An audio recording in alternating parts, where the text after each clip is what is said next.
Hello प्यारे बच्चों, नमस्ते, प्रणाम, गुड इवनिंग। कैसे हैं आप सभी? उम्मीद करते हैं बहुत अच्छे होंगे, शानदार, जबरदस्त, जिंदाबाद होंगे। जी, मैं हूं रविंद्र शेखर और आपका अपना यूट्यूब चैनल, छोटा सा यूट्यूब चैनल फिजिक्स भारती पर बहुत बहुत स्वागत करता हूं। जी, आज के इस लेक्चर में हम आपसे बात करने वाले हैं मात्रकों की पद्धति के बारे में। हाँ जी, हाँ जी, हाँ जी, हाँ। पिछला क्लास में हम लोग भौतिक राशि के मात्रकों के बारे में देखे थे। जी, आज हम बताएंगे आपको मात्रकों की पद्धति। मतलब समझ रहे हैं मैं क्या बोल रहा हूँ?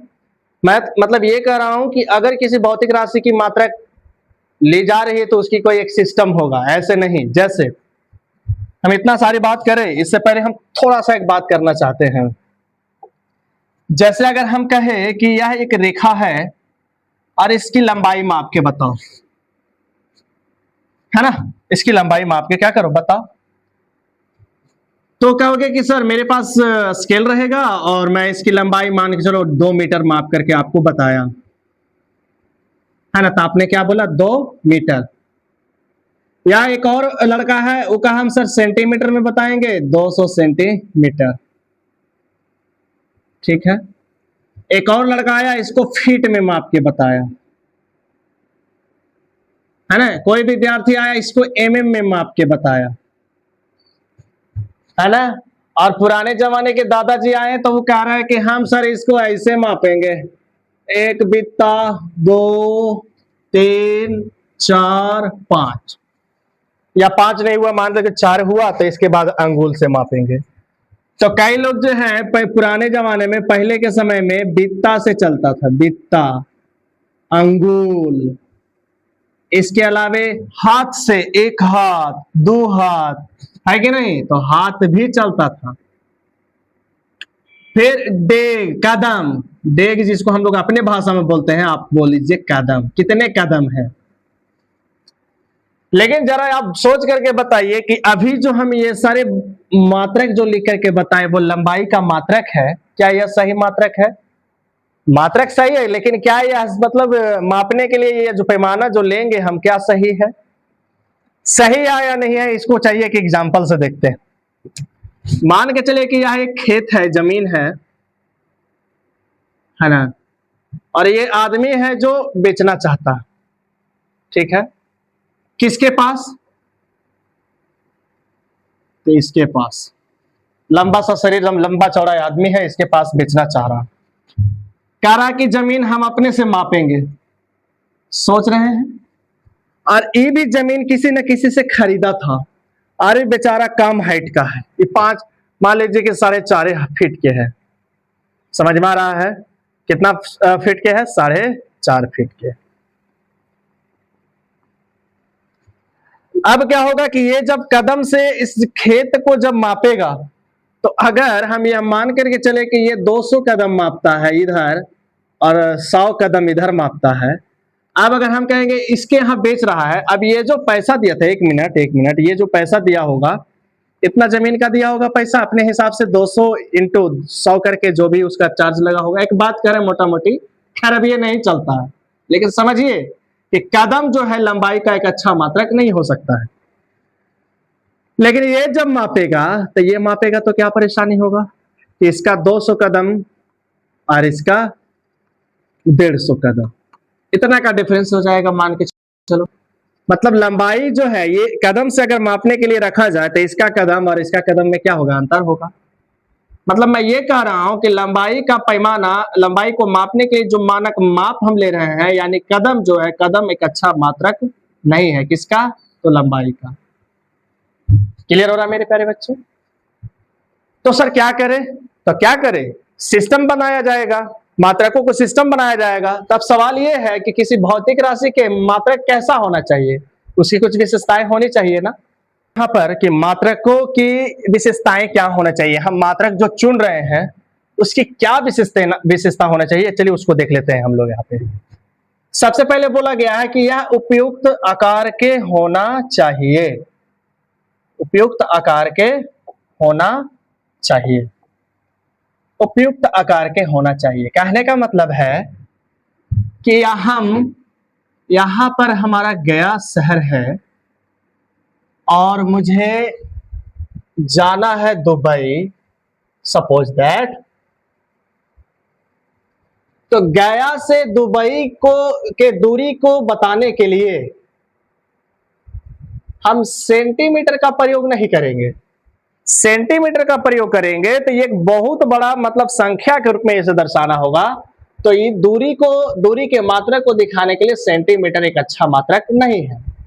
तो क्या करेंगे सर, हो सकता है हम किलोमीटर का यूज करें। तो वही यहाँ पे साइज को क्या करना होगा, बढ़ाना होगा।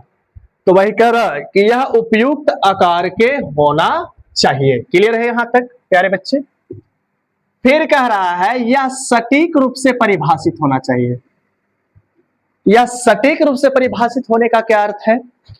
पुराने जमाने में अगर लंबाई को मापना होता था तो क्या करते थे, हाथ से ऐसे माप लेते थे, 3 हाथ 4 हाथ जो भी हुआ।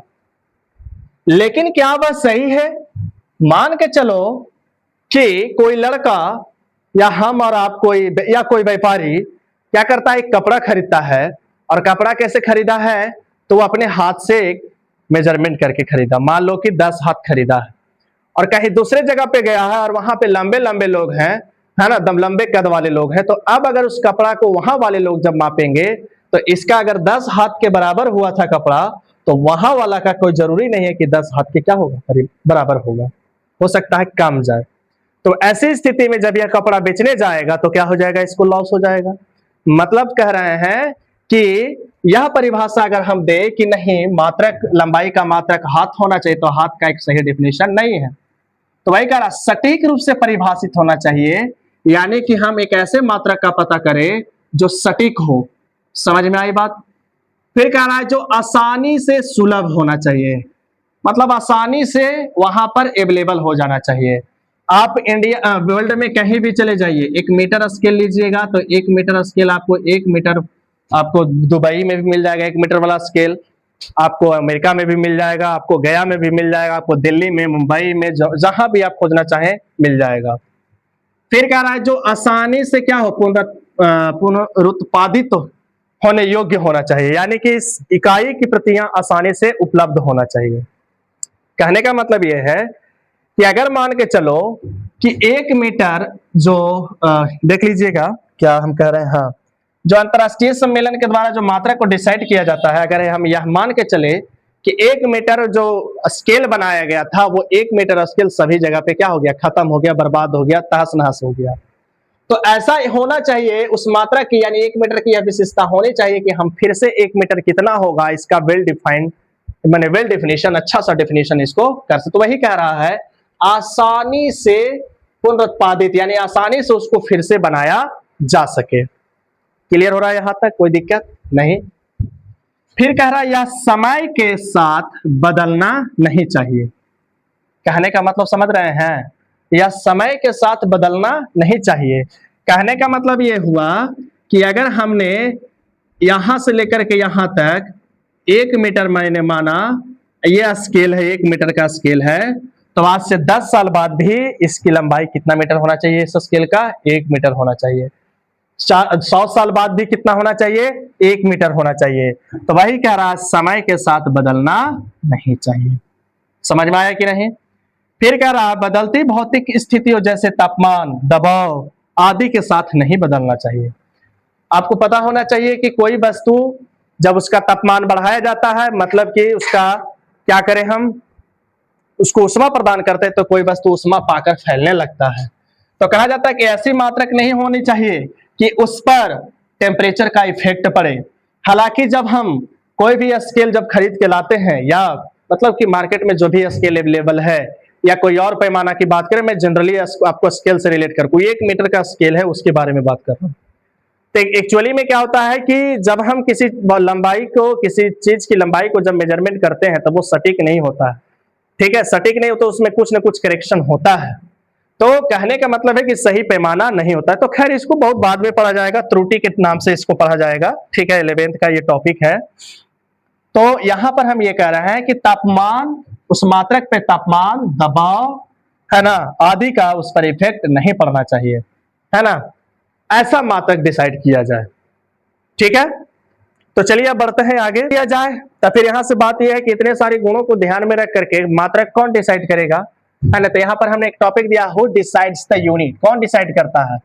क्या कहता है, अंतरराष्ट्रीय समझौते द्वारा। अंतरराष्ट्रीय मतलब लगभग सभी देश में उसमें मतलब कि अंतरराष्ट्रीय समझौता मतलब जिस समझौते में लगभग बहुत सारे देश शामिल हो, है ना। तो कहता है उसके द्वारा तय करने का अधिकार किसको दिया गया। तो एक संस्था है, जिस संस्था का नाम है general conference on weight and measures. इस संस्था को दिया गया कि भैया तुम ही क्या करो, तो मात्रक को डिसाइड करो कि भौतिक राशियों का मात्रक क्या होना चाहिए। 1 मीटर होना चाहिए तो कितना होना चाहिए, 1 किलोग्राम कितना होना चाहिए, 1 सेकंड किसको कहिएगा। ये ठेका किसको दिया गया। तो general conference weight and measures. ये है क्या, कहता है इसकी स्थापना जो होती है 20 मई 1875 में होती है। स्थान कहाँ है, तो पेरिस में। इसका मुख्य काम का मतलब स्थापना कहाँ हुआ था, पेरिस में। इसका मुख्य कार्य क्या है, टकरा एसआई यूनिट का रख रखाव, यानी कि जो प्रारंभ में जो सबसे पहले जो मेजर किया गया था उसका रख रखाव करना, बैठकें करवाना। बैठक आता है 4 से 6 साल में एक बार कम से कम जरूर होता है ये वाली बैठक। कौन वाला, तो general conference on weight and measures वाला। तब यहां से बात आता है कि सर तो बताइए मुझे कि कौन कौन से मात्रक, जब इस सिस्टम के तहत कौन कौन से मात्रक पद्धति को अपनाया गया। तो आप देख पा रहे हैं कि सबसे पहला पद्धति है एपीएस पद्धति, फिर क्या है सीजीएस पद्धति, फिर है एमकेएस पद्धति, फिर है इसके बाद इंटरनेशनल सिस्टम ऑफ यूनिट। तो हम बारी बारी से देखेंगे। क्या, एफपीएस पद्धति सबसे पहले। एफपीएस पद्धति क्या है, इसका फुल नेम क्या है, foot pound second system. FPS का फुल नेम क्या हो जाएगा, फुट पाउंड सेकेंड सिस्टम। कहता है यह ब्रिटिश इंजीनियरिंग प्रणाली है। ब्रिटिश मतलब वही जो हमारे देश पर आकर के आधिपत्य जमाया था, है ना, वही ब्रिटिश की बात हो रही है। कह रहा है कि वहां की इंजीनियरिंग प्रणाली माना जाता है किसको, तो एफपीएस पद्धति को। क्लियर हुआ। एफपीएस पद्धति में क्या होता है, तो कहता है लंबाई के मात्रक को फुट लिया जाता है। लंबाई के मात्रक में क्या प्रयोग किया जाता है, फुट। द्रव्यमान का मात्रक पाउंड, ठीक है। समय का मात्रक क्या, सेकेंड। क्लियर हो गया। अगर हम आपसे सवाल करें कि मुझे ऐसा करो कि मुझे आयतन का मात्रक बताओ, किस सिस्टम में, एफपीएस सिस्टम में। आयतन का एफपीएस मात्रक, तो आयतन का एफपीएस मात्रक क्या हो जाएगा मेरे प्यारे बच्चे। तो मुझे पहले बताइए कि आयतन बराबर होता क्या है। तो आयतन जो होता है वो होता है लंबाई का क्यूब। और अभी अभी हमने कहा लंबाई का मात्रक इसमें क्या लिया जाता है, फुट। तो मुझे बताइए आयतन का मात्रक यहां पर जो निकल के आएगा,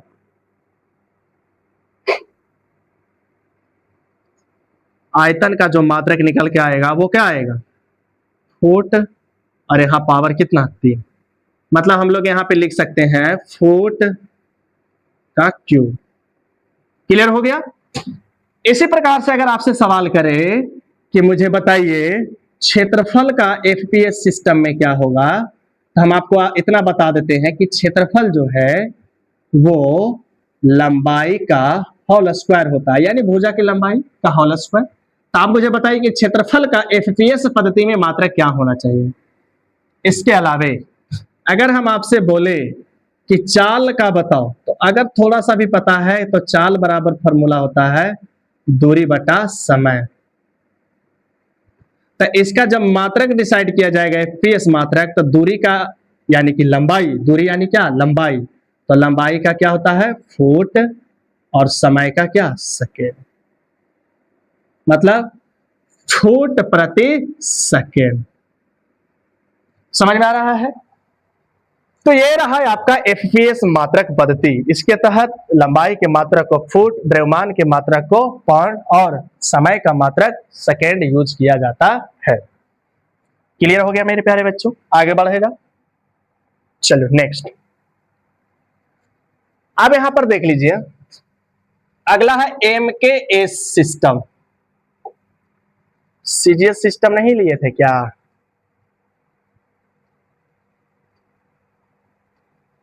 एक मिनट, चलिए बाद में है, चलिए यहां पर देख लीजिए।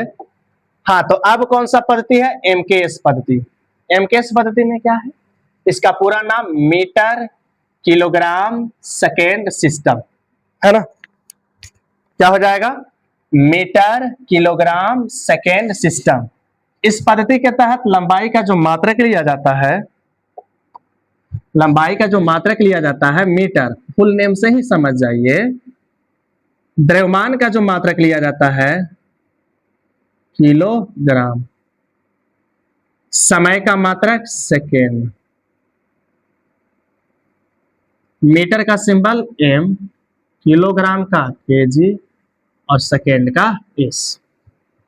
समझ में आ रहा है? अगर हम जितना भी पूछे, जैसे अभी हम यहां पर देख रहे थे आयतन का एमकेएस प्रणाली में मात्रक क्या होना चाहिए, तो आयतन में क्या होता है? लंबाई का क्यूब, और लंबाई का मात्रक यहां पर क्या लेने के लिए बोला गया है? मीटर। तो मतलब क्या हो जाएगा? मीटर का क्यूब। उसी प्रकार से अगर क्षेत्रफल का मात्रक आपसे पूछे एमकेएस प्रणाली में, तो क्षेत्रफल क्या होता है? लंबाई का स्क्वायर, मतलब लंबाई का मात्रक मीटर, मीटर का स्क्वायर। इसी प्रकार से सवाल करें अब कि मुझे बताइए घनत्व का क्या होगा। तो घनत्व का फॉर्मूला होता है द्रव्यमान और अपॉन आयतन। तो द्रव्यमान का बताइए कि द्रव्यमान का जो मात्रक होता है वो क्या होता है? किलोग्राम, और आयतन का भी तुरंत देखें मीटर क्यूब, यानी कि किलोग्राम प्रति मीटर क्यूब।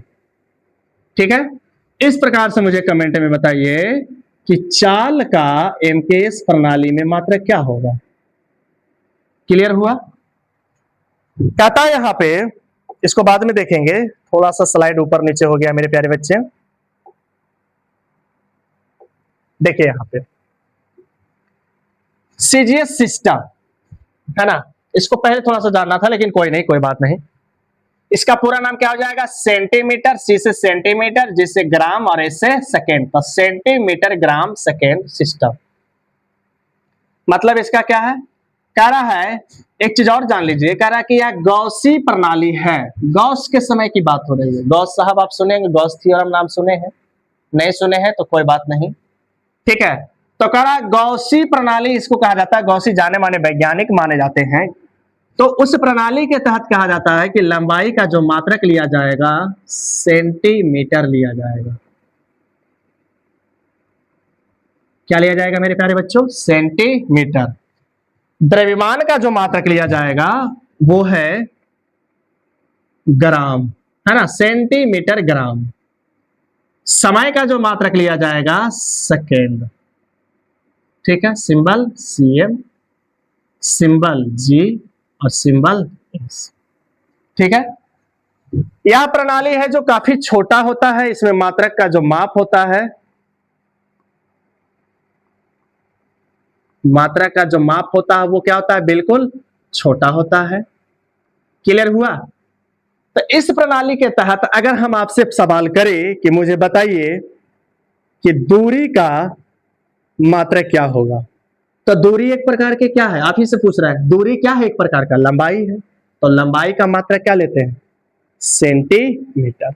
तो दूरी का मात्रक क्या हो जाएगा? कौन से सिस्टम में? सीजीएस सिस्टम में, सेंटीमीटर। अगर हम आपसे पूछे कि संवेग बताइए, संवेग का क्या होगा,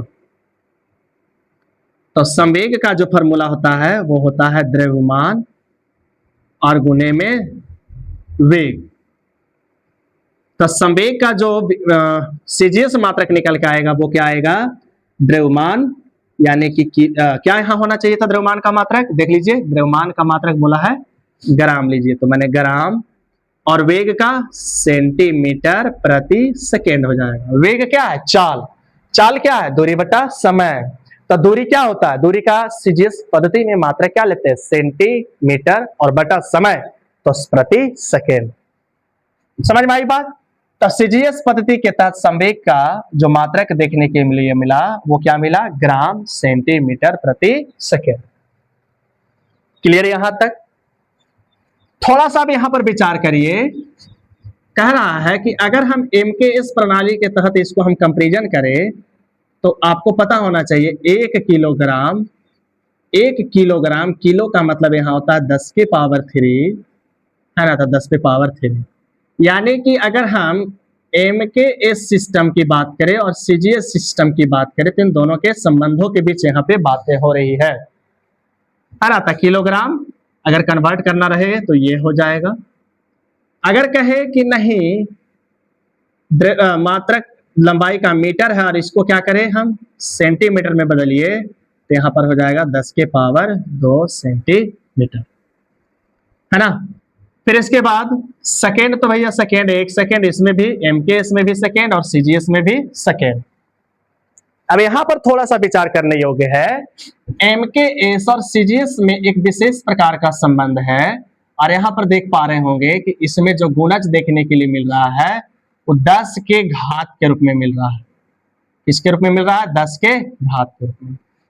तो इसीलिए कहा जा रहा है यहां पे कि एमकेएस प्रणाली और सीजीएस प्रणाली जो है इन दोनों प्रणाली को मात्रकों की मीट्रिक प्रणाली पद्धति कहा जाता है, मीट्रिक या डेसिमल सिस्टम कहा जाता है।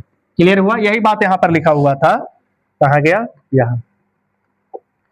सीजीएस और एमकेएस प्रणालियों को मीट्रिक प्रणालियां या दशमलव प्रणालियां डेसिमल सिस्टम कहा जाता है क्योंकि इसमें मूल मात्रकों के गुणज और उपगणज व्यवहारिक मात्रकों से 10 की घात के द्वारा जुड़े हुए रहते हैं।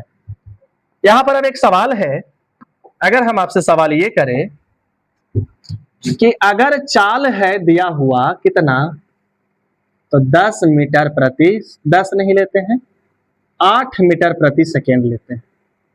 और सवाल ये है मेरे प्यारे बच्चे कि इसको सीजीएस पद्धति में क्या करो, कन्वर्ट करो।